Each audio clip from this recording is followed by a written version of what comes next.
अनोखी हिफाजत।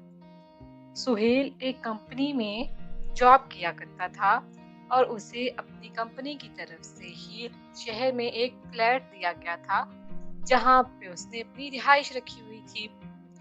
उसकी फैमिली गांव में ही रहती थी। वो अभी गांव से शहर मुंतकिल नहीं हुए थे। सुहेल चूंकि शहर में अकेला रहता था, वो रोजाना 9 बजे ऑफिस जाया करता था।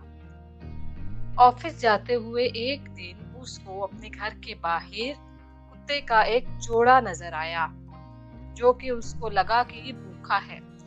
उसने अपने घर से बचा हुआ खाना लाकर उनको दे दिया और उन्होंने वो आराम से खा लिया। इस तरह ये मामूल बन गया कि वो रोजाना जब भी ऑफिस जाने लगता, उसी वक्त पर वो दोनों वहां होते और वो उन्हें बचा बचा खाना दे दिया करता था।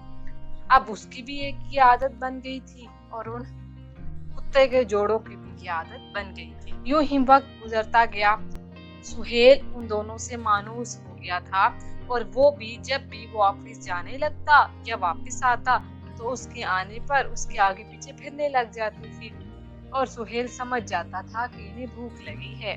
कुछ अरसे बाद रात को चोर सुहेल के घर में दाखिल। चूंकि कुत्ते वहीं रहा करते थे और अब वो सुहेल के ज्यादा करीब हो गए थे, तो उन्हें पता चल गया और उन्होंने जब ये देखा कि उसके घर में कोई दाखिल हुआ है, वो भी घर के पीछे वाली खिड़की से, तो उन्होंने क्या किया, वहां जाकर भौंकना शुरू कर दिया।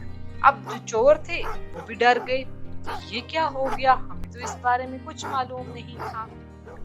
और सुहेल चूंकि सोया हुआ था, वो भी डर कर उठ गया।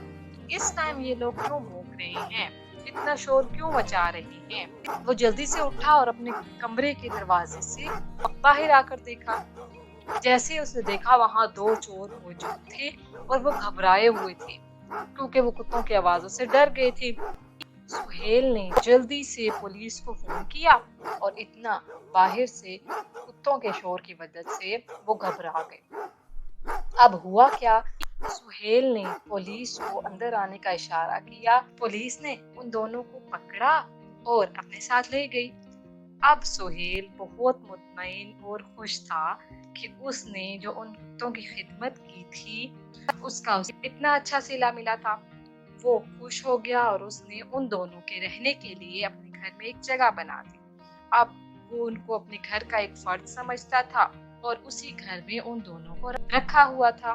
अब जिस दिन सुहेल को छुट्टी होती, वो अपना ज्यादातर वक्त उनके साथ ही गुजारता था, खेलता था, उन्हें खाना देता था और वो भी उसके साथ खुशी खुशी रहने लगे थे। इसी तरह हमें भी चाहिए, कोई जानवर या परिंदा हो उसके लिए खाने का इंतजाम करना चाहिए, बगैर ये सोचे हमें भी इसका कोई सिला मिलेगा।